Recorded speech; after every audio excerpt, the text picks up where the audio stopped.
What's up, beautiful people? How you doing? Welcome into the Threshing Floor podcast. On this episode, we're sitting down with a friend of the podcast, a guy that hasn't been on in a while, but you guys definitely know him, making waves in the community. It is Flooded Red. It is Jay Chambers. We're sitting down to talk about the experience of the Thomas J. Chambers Memorial Tournament, what that was like for him. He is the one that went ahead to win the Type 1 category, so we're talking about that in detail, the deck he played, and just all of what that experience was for him. So definitely glad you're here, and we'll jump right into it.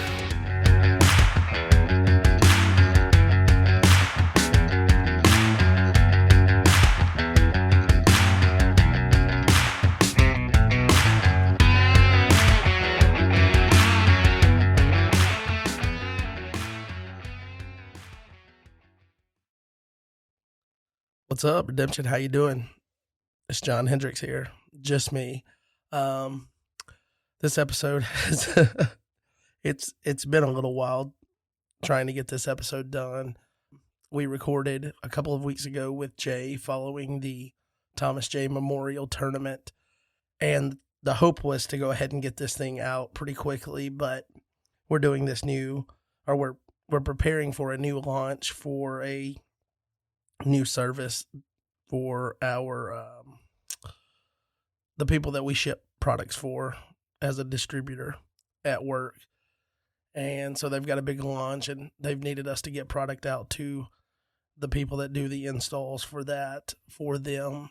And with that has come a lot of work volume in a short amount of time, trying to ramp up and get product on hand before that new service goes live and they start installing, trying to get each company that installs for them stocked up with that stuff. And then there's been kind of some supply issues on some of the parts. So even though we didn't have any delays in shipping things out, so to speak, we had orders kind of back up because people were worried about shortages. So they wanted to be in the queue for orders. So we just a lot of work volume, and that's kind of taken my focus away from being able to do this stuff and a little bit more than I anticipated. I thought with the additional staffing that we've got at work that I would be a little bit more,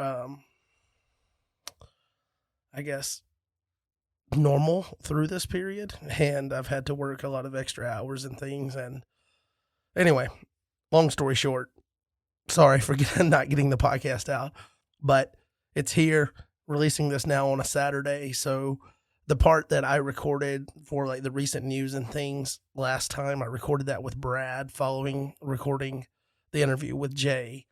Now all of that information is kind of outdated. So I'm just going to hit you here. I'll tell you a little bit about what's going on in the community, and then we'll get you to that interview with Jay. As far as hitting some recent content that's come out, there's been several videos from both Tyler Stevens on Tyler Talks and Jaden Allstead on Redemption with Jaden. And so on the Tyler side, if you go, I guess it's about a week ago, so 6 days ago, he put out a 2-for-1 special with Blue Go Hard. That's what he calls it, but basically Blue offense, Patriarchs, and then Philistines on defense. I really like Philistines on defense. I really like Patriarchs.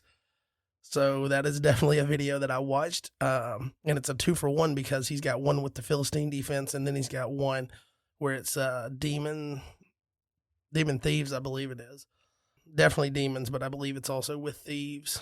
I did watch the video, but it's been a while, so I don't exactly remember, but I believe it's Demon Thieves, basically a defense that he started showing last season, and he pairs that up. So that's there. He also has a video that's kind of split into 2 parts. And these are the longest videos he's done so far, actually, that I recall on his channel. But it's Roots Review Part 1 and Part 2. I got about 5 minutes into Part 1, so I didn't get too deep into it. And I have not watched Part 2. So these are videos that I have not checked out, but I'm sure the quality is going to be great. But if you're looking for an overview and kind of just a sense of the impact of what Roots is going to do, I believe this would be a video that would be interesting to you. Or if you haven't got your chance to review the cards and how they fit into the card pool. I'm sure he'll be doing a lot of talking about, where cards fit into the current game. He usually does that with a lot of the different video elements that he does, but definitely check those two out. They are on my to-do list for this week as I get time to watch videos. And then he also 2 days ago had a video come out, and cool title. I'll give you, it's a pretty cool title, Tyler. So I'll give you your props. But Chad France, who is See the Tree, the guy that runs Land of Redemption, he has a deck from last tournament season that was pretty popular, and that was Soul Surfer. It kind of got nerfed with some ruling elements coming to light, and then those have now been corrected and fixed with rules updates so that the cards play like they're supposed to. And so Soul Surfer is now a thing again. Well, Tyler took it. He took it. He stole it. Tyler took it, and now it's Stolen Surfer. And so he's got that video out of his version of that deck. So you can go check it out. That's there. He also posted recently a defensive heavy deck list on the Discord. So there might be a video coming out about a new defensive heavy deck after Roots. So I'm interested to see if that comes to light, because I'm always interested in seeing the defensive heavy decks and seeing if one can actually push to win games in time, which with the community we have playing, I'm not sure that that's a bold strategy to go into a tournament with at this stage, but definitely interesting nonetheless. And then over in Redemption with Jaden land, Jaden has several videos. It looks like there's 3 available so far, and this is footage from the Thomas J. Chambers Memorial Tournament, and it looks like we've got round 2, 3, and 4 is available. So round 2, 3, and 4 is available. So these came out in the last week or so, and it looks like he's working on getting these edited up. I did watch. I watched at one of them, and he had added where the card image shows up. So when they play a card down, it shows up in the bottom right of the screen, which is really cool. Elements that have been added. So definitely want to thank Jaden for bringing that to the community, and definitely go and check those out if you want to see what this early meta might look like, because that was a tournament field of 30 people. So there's a wide variety of decks and kind of see what people were running at the time. And with that, I guess the next big thing, I'll go ahead and, actually before that, mentioning Soul Surfer again, See the Tree, Chad, I mentioned him, Land of Redemption, all those things. I should have went ahead and mentioned that he has actually updated his deck profile on Land of Redemption, so you can go and check that out. See the Tree's take on the Soul Surfer. And, I mean, we're going to go back to titles. Chad, you missed the boat here. You should have renamed this one See the Tree's take on, and it should be The Rise of the Soul Surfer, kind of like The Rise of the Silver Surfer, Fantastic Four, because the Soul Surfer was down and now it has risen back up. You left meat on the bone, that's all I'm saying. But anyway, that's on Land of Redemption. You can go and check out. Now, the other thing that I have is the Christmas card swap. Now, I am super excited about this because we had over 70 people sign up. Over 70 people. And what I'm going to be doing right now, I'm getting this ready to release. It's 8:30 here Central Time. I'm about to put this together, get this episode out as quickly as I can. And then I'm going to be working on getting the names exchanged so that you guys can hopefully, potentially make it to the post office now, or if not, get it in the mail on Monday. But definitely want to thank everyone for participating. I want to thank people that were, moved enough to donate to the giveaways. I want to make sure that I show appreciation for all the people that made that awesome gesture to put up something from either their business or from them personally to go towards the card swap. I think it's really cool. It shows kind of the spirit of giving within our community. Super, super excited. I've been down the last couple of years on this, I'm not going to lie, because it just seemed like it was the same. Not upset about the people participating multiple times, but it just seemed like we had a core nucleus of people that would participate, and it wasn't really reaching out to new people the way that I wanted it to. So I had the idea to do those giveaways, and I'm all for doing giveaways anytime I can. You guys know that. But definitely want to thank the people coming along beside me and offering things to make it actually a better pool of prizes, because I couldn't have done that on my own. So definitely thankful for everyone's involvement in there, and then thankful for all the people participating. And I'm super excited to see what people get. When you get those gifts, dude, open them up, make a video, put it on YouTube, put it on Discord, show pictures. I think we should be sharing what we get from the people that are sending us gifts and showing kind of the love and, nature of this community with the gifts that we receive. I know Travis is planning on putting all of his stuff together in a video, which I'm really excited to see. So got to make sure I send him some cool stuff to add to that.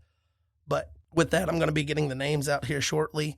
But that is all I've got for recent news and things kind of on the fly. I know the Lackey Grand Prix number 13 has started, so round 1 is underway. Games are due by Monday, I believe. So make sure you get your games in there, and we'll catch you next time. Are you enjoying this episode of the podcast?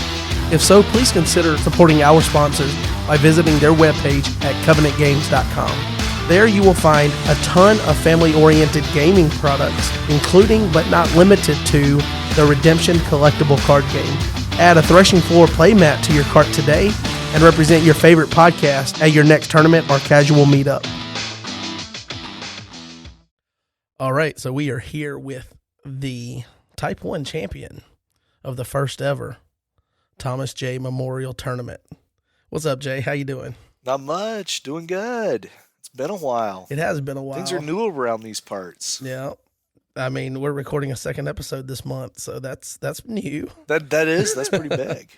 Yep. And you're the guest of honor here, so obviously the Memorial Tournament came together under some difficult circumstances. Absolutely. It's kind of hard to put it into words, really.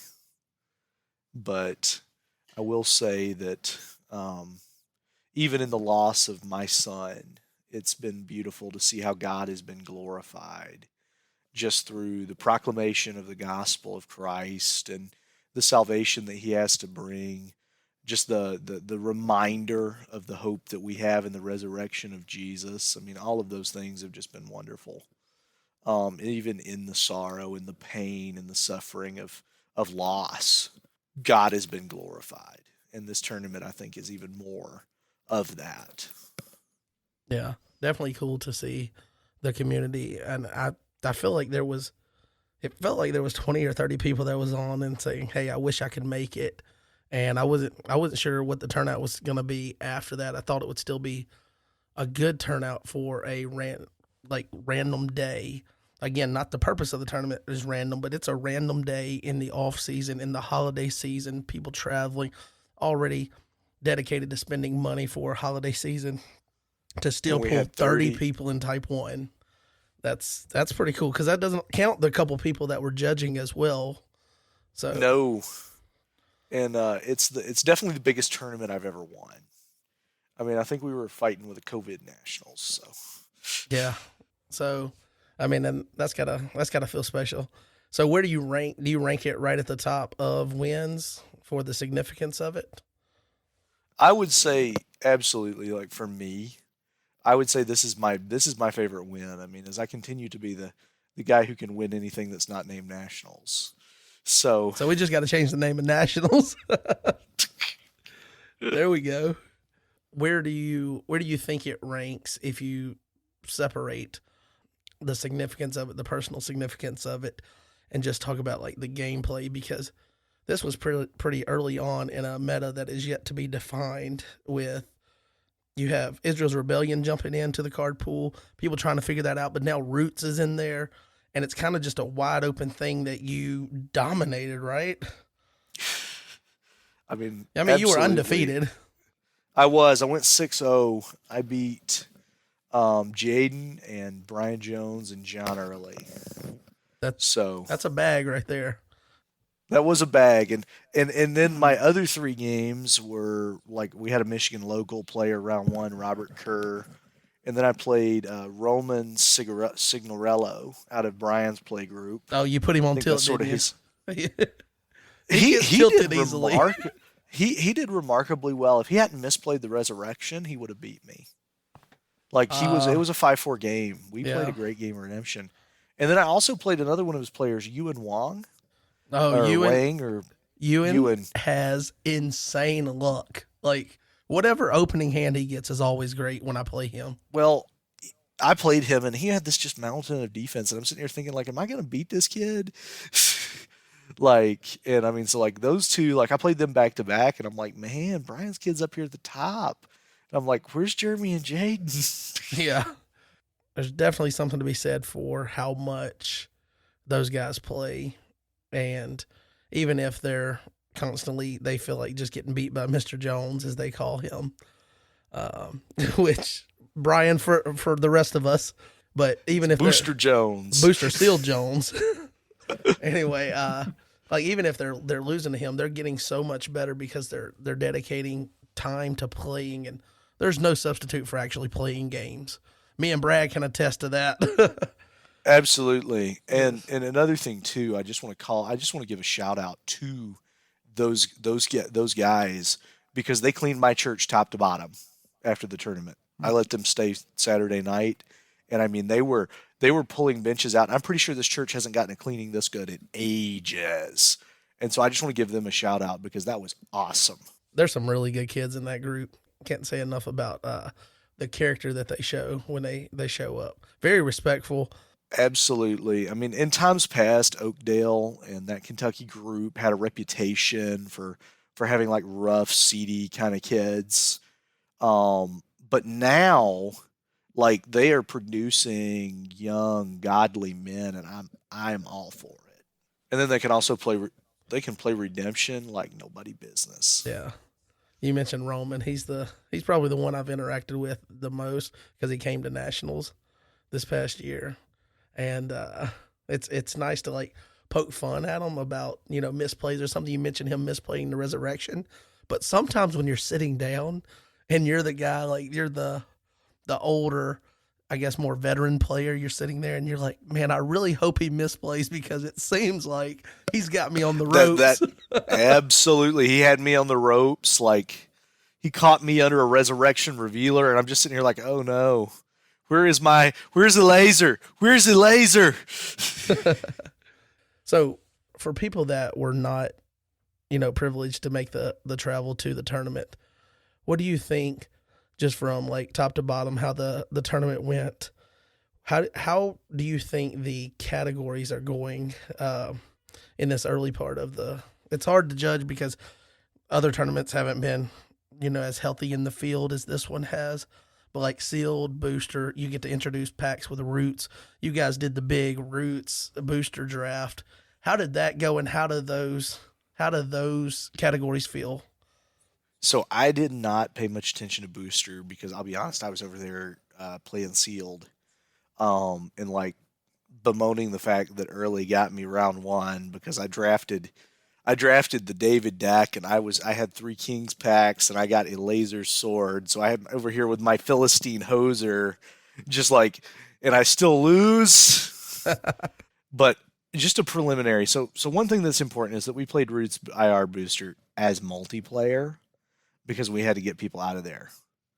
Because we had run 6 rounds of Type 1 2 player and now it's time to play Booster. And we got people who drove 8 hours. But just watching it, it's really neat to watch how IR and Roots sort of play together. And I think this will be true for just about every rotation legal set that gets Roots in it.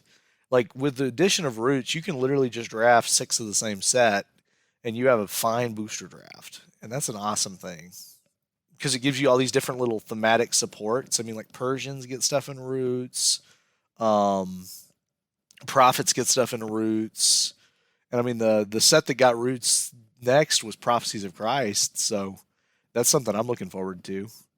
But it went really well. People really seem to enjoy it. I think part of me wonders if they enjoyed it because they got 6 packs for $20. That'll do it. That'll do it. But those categories went really well. I was really glad to sort of see that. KL Sealed, I love KL. I love to play games of KL. KL Sealed was a blast. Like we had cards going everywhere, and it even works. Like you can do KL Sealed no matter what your packs are, and it's still going to play really great. So you can do it with the old foil packs, which is what we did, and it went over like phenomenally well, even with kings and patriarchs and priests packs. That's interesting. I haven't actually played sealed with them because I didn't play it at nationals when we did the test, and then I haven't played sealed that's had them Well, I mean, since it's been released. you guys don't play sealed down there. Right. We're too busy winning teams and stuff when sealed's getting played.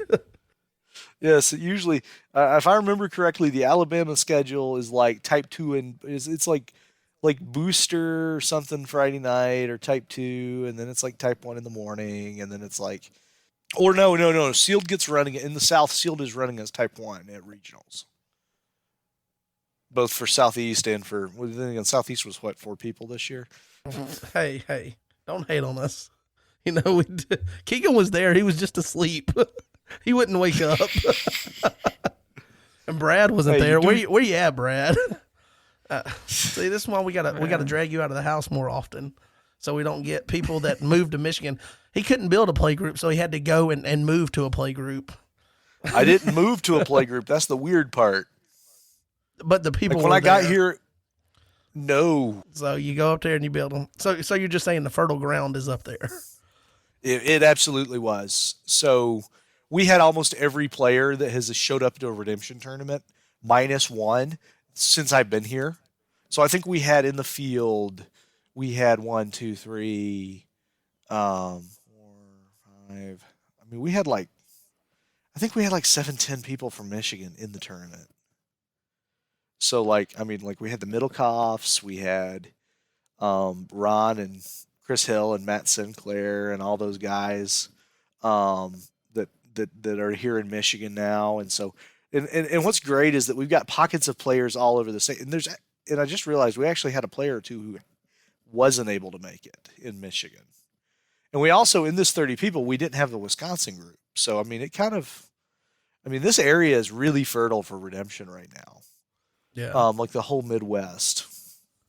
Before we get into asking you some specifics about your deck, because I know Brad's hoping to get some pointers from your deck so he can try to win.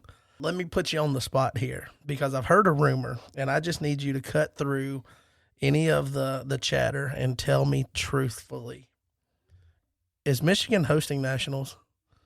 So, I mean, you had a 30-person tournament in the dead of winter, which shows the potential for people to be willing to travel. so we are in the process this week of finalizing the application process, getting everything to Rob, but I can't say with certainty that we're hosting nationals because that's not in yet.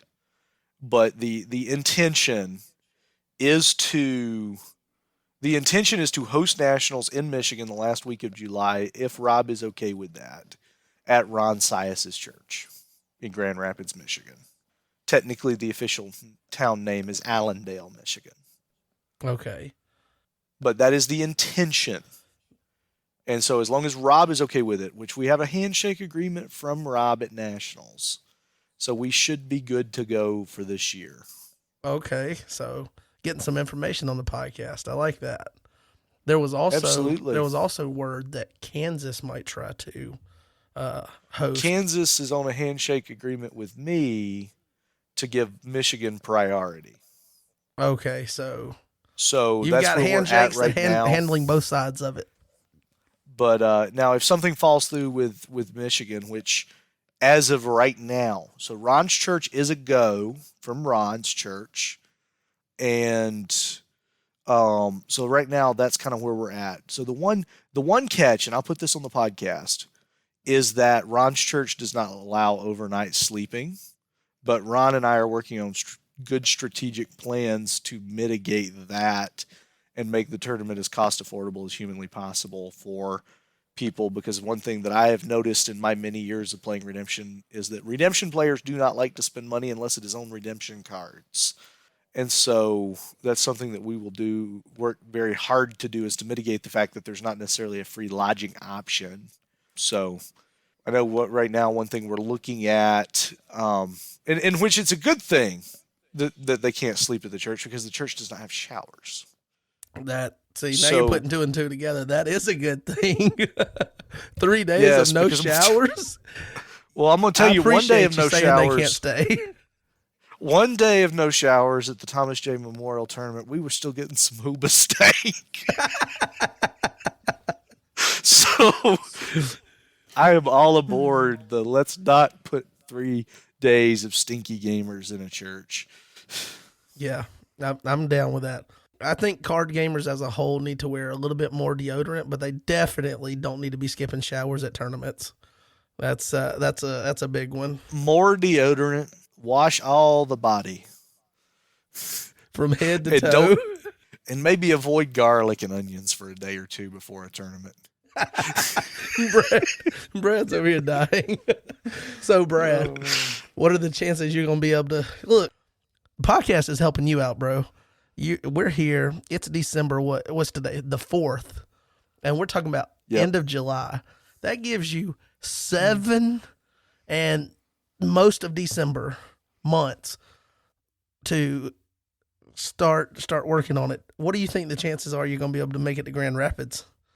Put you on the spot too. Ooh. So if I had to pick the odds right now, I would say it's probably at about a 35%. 35%. Somewhere around there. Yeah. Maybe I'll take it. More than 1 in 3, but there's a big carpool you can join, so keep that in mind too. There's Listen. and from what Jeremy has said, the big carpool is planning on an Airbnb. Oh yeah, that's what we talked about that with Brian Jones, and it was like, why go and get hotels and all that? Just enjoy it a little bit more. see, here's my kicker. As long as I'm selective about how many weekends I leave in the year, like to go to Redemption. So like I had to say no to a couple tournaments in order to say yes to going to nationals this last year.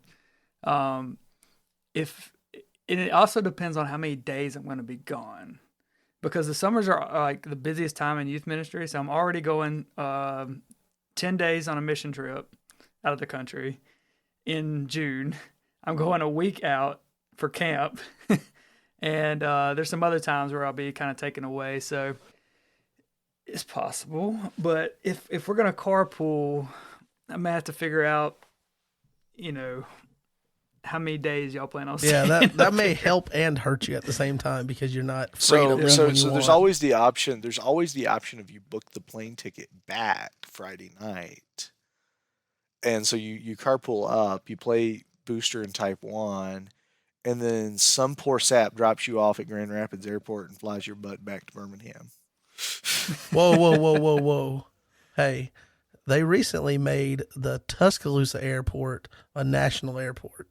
So he might. I didn't even know that I didn't know that. Tuscaloosa had an airport. Yeah, it used to be only for like private things in the university, but now, if you notice, like if you just look over Northport now, Brad, you'll see tons of planes, and it's because it's now an officially recognized national airport.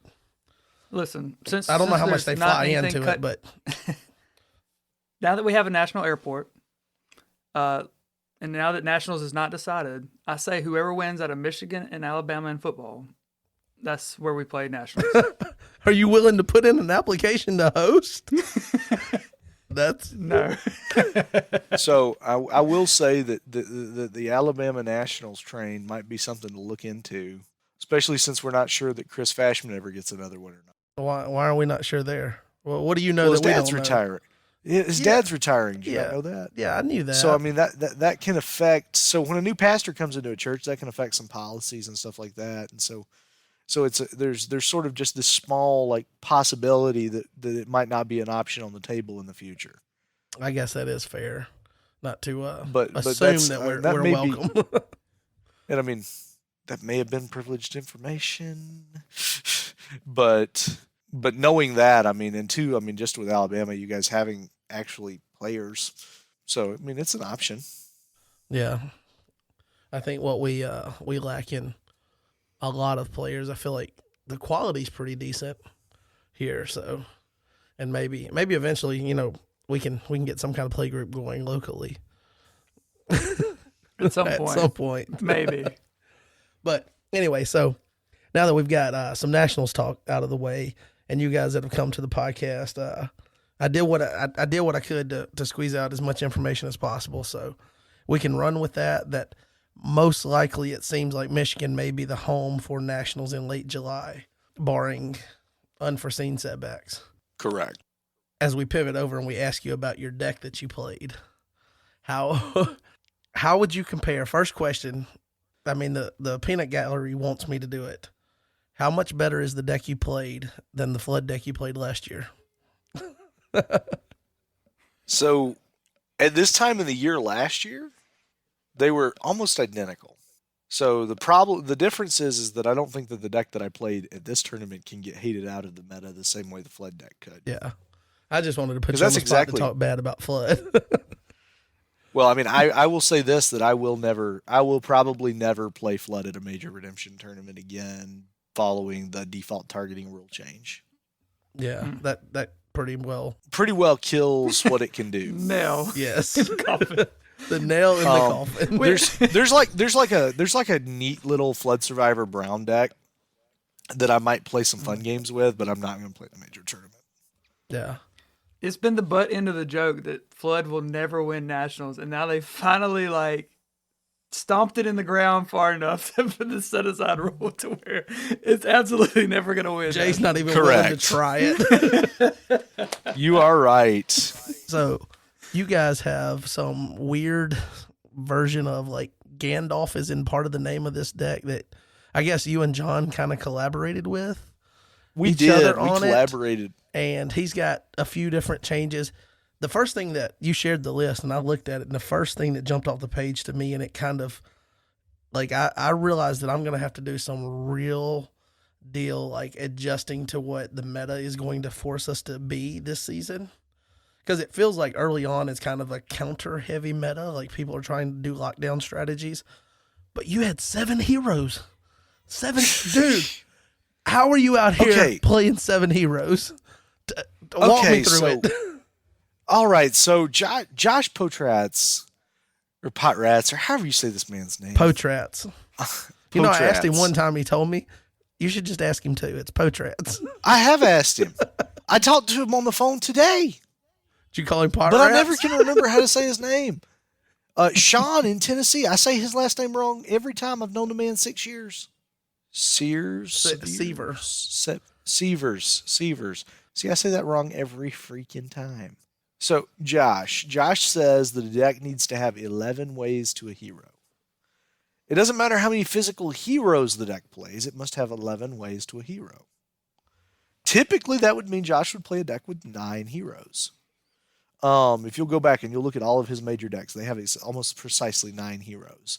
And then they have cards like Patmos and things like that that get you to another hero. This deck is the evolution of that philosophy. Because I have Aimless Lost Soul. I have Dread Lost Soul, which actually, for the record, Dread Lost Soul is 2 heroes. Because it gets Pharaoh's Daughter and it gets Moses. I have 2 sites that go and get my best 2 heroes. I have Wilderness of Sinai that goes and grabs me a hero. I have Covenant with David that can get me a David in a pinch if I really need a hero. And it's the only card in my hand that can get a hero. So, I mean, I have so many ways to a hero that it's ideal. And then the deck works on putting you in a situation where your defense just can't do anything. And then I present a hero who you can't answer, whether it's Chosen Warriors or David with his 1/8 numbers, or Jeremiah tossing your enhancement, or Zechariah preventing your enhancement and giving me cards.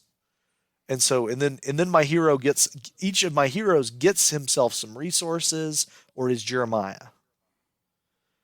Because Moses searches for an enhancement. David searches for anything I want. Zechariah draws 2. Chosen Warriors gets a card out of reserve. And then David and Moses get Tabernacle triggers and get me in turn this covenant with David that's still in my hand, and I have all the things I could ever want in the world. It turns it into like Steady Till Sunset or Philosophy or some other busted mono white card. And then you're sitting over there trying to figure out what in the world do I do? None of my stuff works, and I can't band. You would be amazed at how many people misplay into Pot of Mana. And for the record, what's Pot of Mana? All right, so Pot of Mana. Oh, he's going into the Rocket, or was that? That's Team Rocket, yeah. Team Rocket, okay. Restrict all players from controlling more than one character in the field of battle. Okay, so it's the ongoing restrict one. It creates a restriction. Holy of Holies negates everything that's not a good OT priest. And then Eleazar, son of Aaron, this really forgotten teal card from Persecuted Church, who happens to be a wilderness hero, and this is quite important, makes tabernacle artifacts cannot be negated. So you put him down, and then you play it, so it's CBN. Or you put him down, and then on each subsequent turn on the reactivation of your artifacts, they're CBN. It would be a Persecuted Church card that's enabling that. So basically, you come out with this, and I mean, it's like you have a CBN Holy of Holies that answers every negate neutral. That answers like this combination of artifacts answers entire defenses. And then they just can't keep up with the fact that you got Tabernacle, Resource Generation, David's Harp. So like even if they have CBP evil characters, you have David's Harp. And so you just adjust your attack plan to have David's Harp going on. And there's a number of busted white heroes that you can employ. I mean, if you wanted to, you can do this deck a little different. You could go with some of the Exodus heroes and get Pharaoh's Daughter to make them CBP. Or you could go with Ace from Roots, who's a 6/12 dude who makes music enhancements CBN. And so there's just a number of different things that break parity.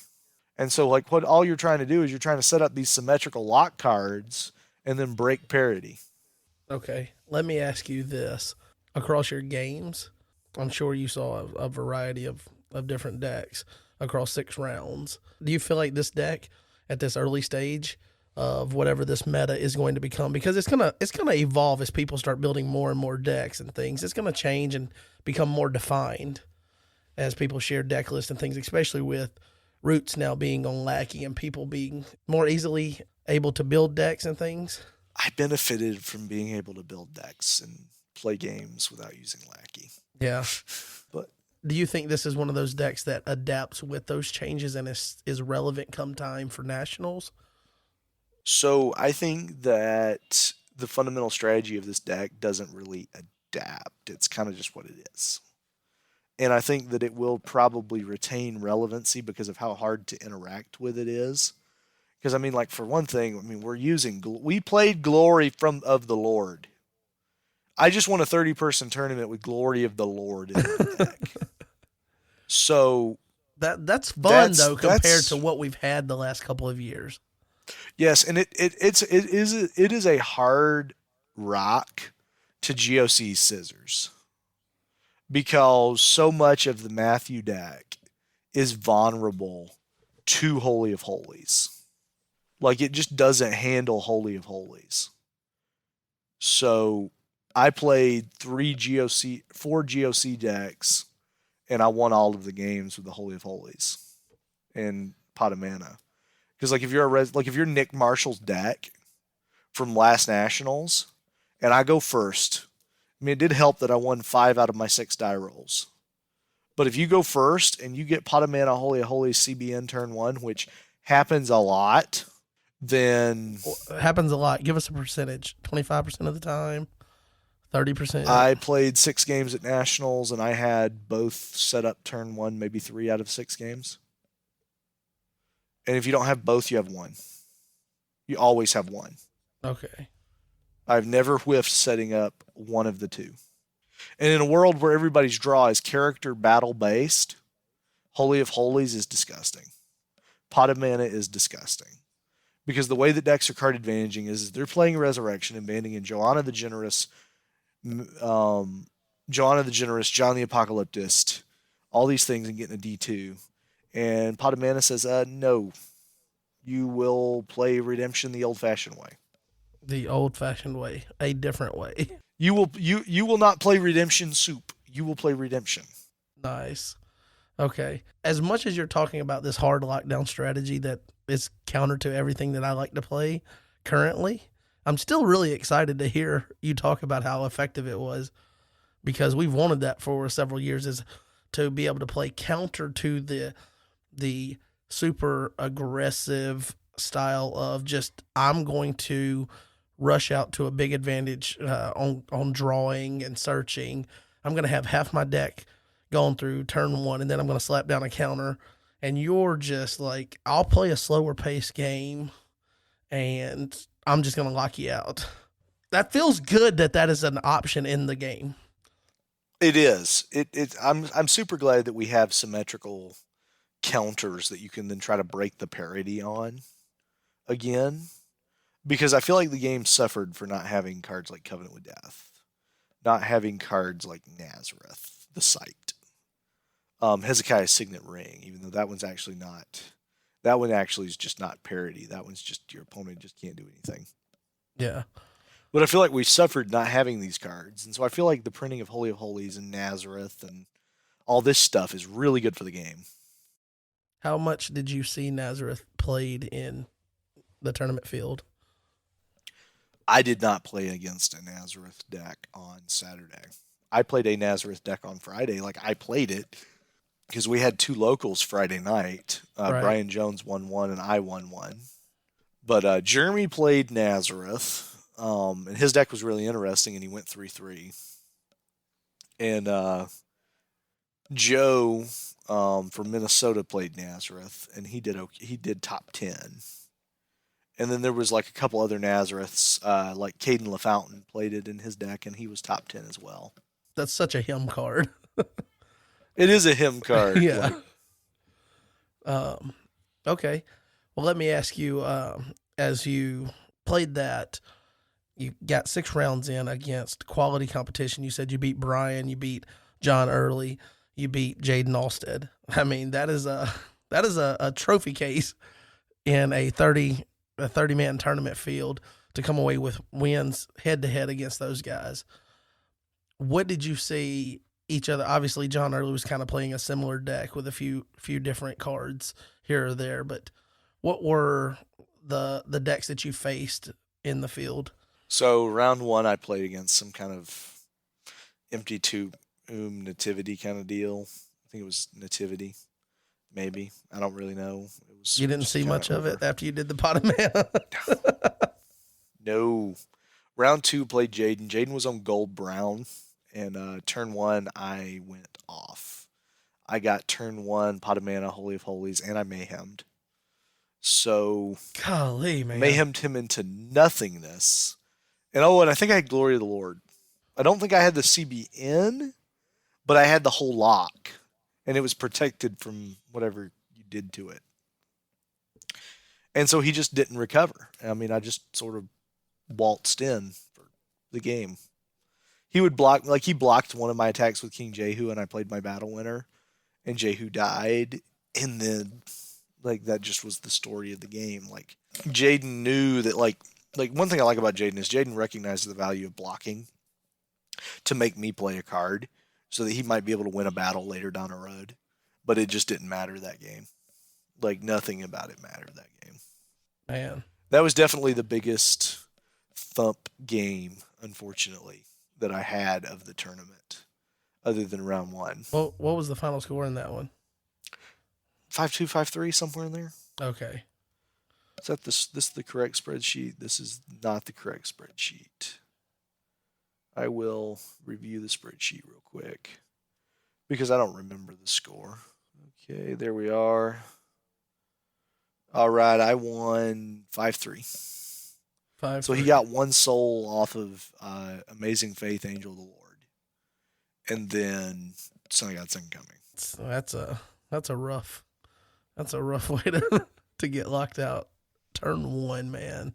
Yeah, I mean, my differential wasn't the greatest. Like, I was 5-4 against Roman. I was 5-3 against Ewan. 5-4 against Brian, 5-4 against John. So like I had tight games, but a lot of them didn't feel tight. Like just from the way the game played. Like the game with Ewan, like I mean, I was kind of just sort of stopping his offense all day.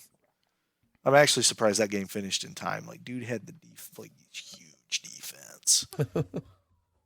So you think the way you say it might not have on paper looked like that much disparity, 5-4, 5-3, but you felt like it was a bigger disparity. Do you think that's just the play style of that deck, just slowing everything down to where it's gonna get its, but it's gonna be kind of a grind to get there? Not to It is trigger a grind. Brad here. Was it grindy? It was. Like the game with John was really grindy. In fact, the game with John was fascinating because like John philosophied my Son of God away. So like I rescued 4 souls by rescuing. And so like he got to 4 and then I sat there and I blocked him the rest of the game.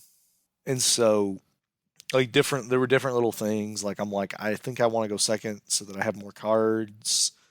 In that game, I think I wanted to not play Storehouse because we had Entrapping Pharisees and stuff like that. And so we played a really interesting game. And I kind of came out from under because I misplayed some blocks and attacks early on. And so he gets up 2-0, like really early on before I get my first soul. And I'm like, yeah, I'm going to basically just be blocking him the entire rest of the game to win. If I don't block him, I don't win. But that deck has enough backbone to be able to withstand that early pressure. Mm-hmm. And one thing that was important too is that neither one of us activated Holy Holies in the mirror because we're like, well, it doesn't even really matter. I activated Pot of Mana because I didn't want him banding Moses to Chosen Warriors. Because then that would make his offense a little bit stronger. And so knowing that, I was going in with different things. And so like, because he played Storehouse, I got a free block off Entrapping Pharisees that just didn't. Like it was just a free block. There were just a couple things, and like ultimately came down to the fact that I played Pretension and he didn't, because I Pretensioned 2 heroes away in the late game, and then that won me the game, and also the Blood Avenger block. I got a Blood Avenger block on Chosen Warriors late game because he didn't activate Holy Holies, and because unlike John, I didn't cut Blood Avenger. Never used Blood Avenger until the last game of the tournament. So yeah, it's interesting that you mentioned some like removal of heroes against John, because when I saw your deck list, that's the thing that I thought of the most. I was like, 7 heroes with Nazareth being a play option. Like if they find a way to get some of your heroes back in the deck mid to late game, and then have a Nazareth to where it makes it hard to search and bring them back out, it seems like maybe they could almost attrition you away a little bit.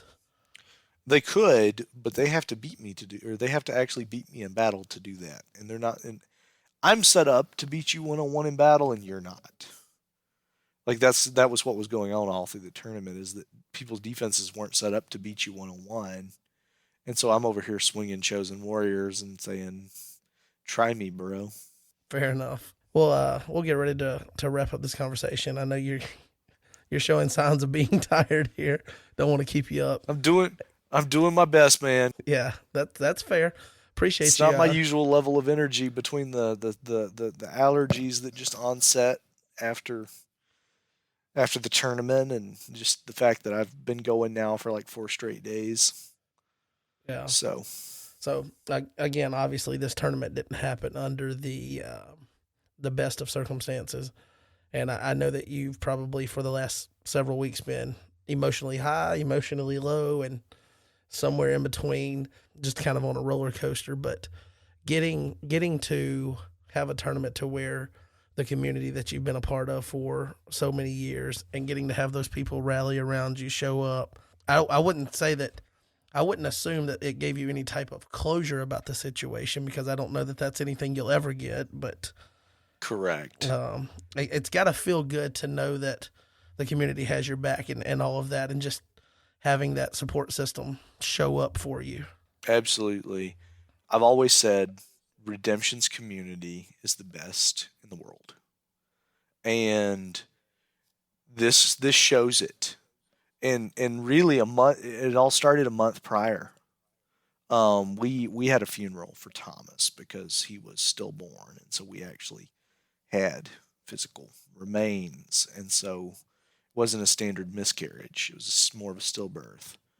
And so we did a funeral, and so we had Luke Marshall driving 5 hours to come, and John Early drove all the way from Minnesota to be there for me. And so the fact that the redemption community drives 5 and 8 hours to come to my boy's funeral, I mean, I'll be honest, I don't think that Magic players would do that for me. I don't think Pokemon players would do that for me. But John Early drives from Minnesota. Luke drives from Ohio. And then we do this tournament. And Jeremy drives from Alabama. Granted, he's my brother, but still drives 12 hours. And Joe Schaefer and Roy Cruz drive from Texas to come and to be at this tournament. And the Minnesota group drives through the night. And all of these different groups, all these different people come and to be at this tournament that's in honor of my son. It lays out the reality that the redemption community is not just a bunch of gamers. We are people who are united in the love of Jesus. And we are all part of the family of God, the household of God. And it was just a beautiful, beautiful thing for me. Yeah. And so, I mean, I think I'm definitely I'm much improved emotionally. I think that getting to the month point, because the tournament was actually exactly 1 month after the funeral, I think that it really has helped. And I mean, I'm just eternally grateful for everything the redemption community, what Andy and what John did with the exclusive stuff, the play mats and the tokens. I mean, I'm just so profoundly grateful for this entire experience. Yeah. Definitely those guys coming together as retailers for the game and working together to pull this off. And, it's also kind of a testament to the community that the retailers who are, I guess you could say they're in direct competition with each other for sales and things, are willing to work together, and they never kind of are forceful in the fact that they are competitors. They're not always looking for the edge or whatever. They can come together and work on something together, and that's cool to see. But all the guys that helped make it, special for this, but it was quoted as being the first annual. So there are plans to do it again next year. There are plans to do it again next year. We will probably do it closer to Thomas's actual birth and death day. Because let's just be honest. It's really difficult to travel to a redemption tournament between Thanksgiving and Christmas. The fact that so many people did it is incredible. But we will be doing a Thomas J. Memorial Tournament again next year. And the sponsors have said that they are going to sponsor again. So I don't really know what exactly that's going to look like. I don't know what kind of exclusive goodies that would be. But we are going to do it again. It's going to be awesome. It'll be the fourth. Once we do that, it'll be this tournament was the third tournament that you could win a booster box in. And then the one we do next year will be the fourth. Nice. Unless we win a booster box, unless we're winning a booster box at Mr. Classic Championship, which I announced that as being in Michigan, but a couple things have come up and it's up in the air again. So probably looking at Knoxville. Okay. Well, that's good news to know that it's at least got a potential home, even if things are up in the air. But it's also really cool to know, and I know we're getting ready to wrap up, so we can let you go. But to know that you and your brother have been involved now in, I know that, again, circumstances of this, but you've got an off-season tournament where hopefully it pulls another big crowd next year with the Memorial Tournament. You've got, at the beginning of the season, kind of before everything ramps up, Mr. Classic. You've got those guys out in New York now are doing the second annual Scroll Around the Block. It's like there's so many cool things happening away from the major tournament season within the game. It's like people just want to continue to play the game and show up and hang out with the community outside of it being, states and regionals tournament leading up to nationals. It's bigger than that now, and it seems like it's growing, and that's just healthy for the game, I think. And that's something that Jeremy and I really have always wanted to promote that. I've actually been a big proponent of off-season tournaments. So there have been 3 tournaments where you could win a booster box, and none of them have occurred in the major off-season. I hosted one in Tennessee, Rex Adams did, but I was there in 2017. And then we hosted one that was a fundraiser for Luke Marshall as he was getting ready to go to Crossroads Farm and start his missionary journey that now has led him back to his hometown. And so we did win a box tournaments for both of those. And so this is and each of those were in the spring in the off season. So Jeremy and I have always wanted to promote the playing of Redemption in the off season. And so it's really awesome that now it's come to fruition. Yeah. And I'll also say that this tournament holds a special significance for me because I finally got to win my booster box.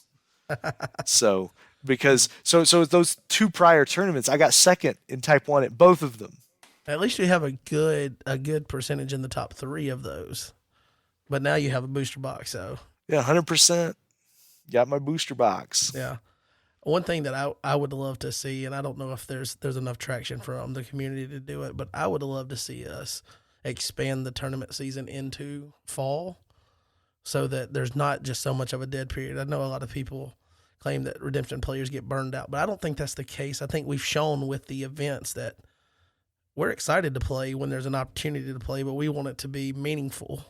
It'd be really cool. I remember the first tournament that I got to go and win was you pushed me to go to COVID year, go up to the East Central Regionals at COVID year in Knoxville. Was special. And I went in the fall and they were having a regionals and I went up there and I won it and it was cool.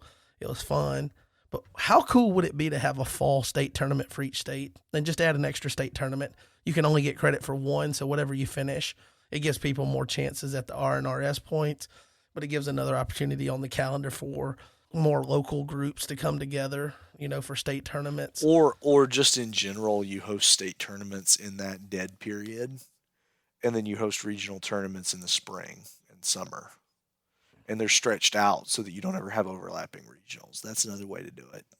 I just didn't want to take away, my idea, taking away from anything in the spring, just adding something to kind of that lull period. And I definitely think that with the Thomas J. Memorial Tournament, honestly, finding a home at the end of October next year, that'll do a lot for that. But then that still leaves September, which I think giving everybody September off makes some logical sense. Because that's always what I would generally do as a tournament host, is I wouldn't host anything in August, September. And then October, I would do my first tournament. And then November, I'd do a tournament. Take December, January off. This year, I haven't hosted as much as I did last year, although I'm about to just ramp back up, especially just with everything. So, but anyhow, I do definitely think that I have to work in the morning. And it's been a pleasure as always. So fair enough. We kept you out past your bedtime. You definitely have kept me out past my bedtime. I try to go to bed right now. This is bedtime. Well, you can go to bed right now. We'll sign it off there. You can go to bed. That works for me. Works for me. Thanks again to the Redemption community. Thanks to you guys for having me on tonight. It's been a blast. It's always a blast. I don't think I've been outside of the Mr. Classic episode. I have not been on the podcast since episode 12. So it's good to be back. Yeah, we'll find something interesting enough to bring you back on to talk about. Lord knows you're always willing to talk. That is what I'm known for. And it'd be great. It seems like every time you have me on the podcast, something goes wrong and I have a sinus infection. It would be great to just throw the dice and one day I just have all my voice. That would be great. You just tell me when and we'll make it happen. Sounds like a plan. You haven't been on the podcast, but you are definitely mentioned on the podcast quite frequently. So don't bring that up. It's all in good love.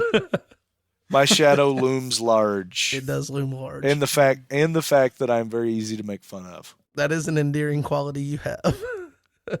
Yes, it is. So, all right, well, you run off to bed, gentlemen, and we'll wrap it up here. All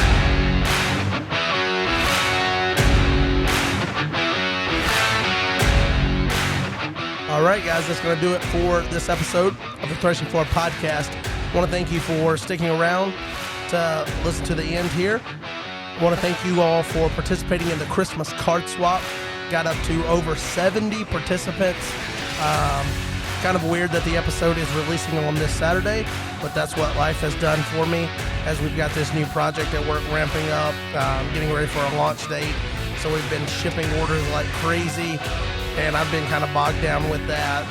So sorry for the delay getting this out, but want to thank you guys for signing up for the Christmas card swap. Want to thank Jay for coming on, and we'll get ready to do the pairings. I should be sending those out sometime today if you're listening to this on the day it releases.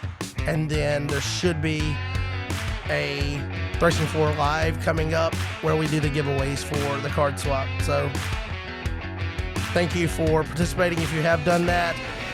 Merry Christmas to all of you in the community, and we'll catch you next time. Peace.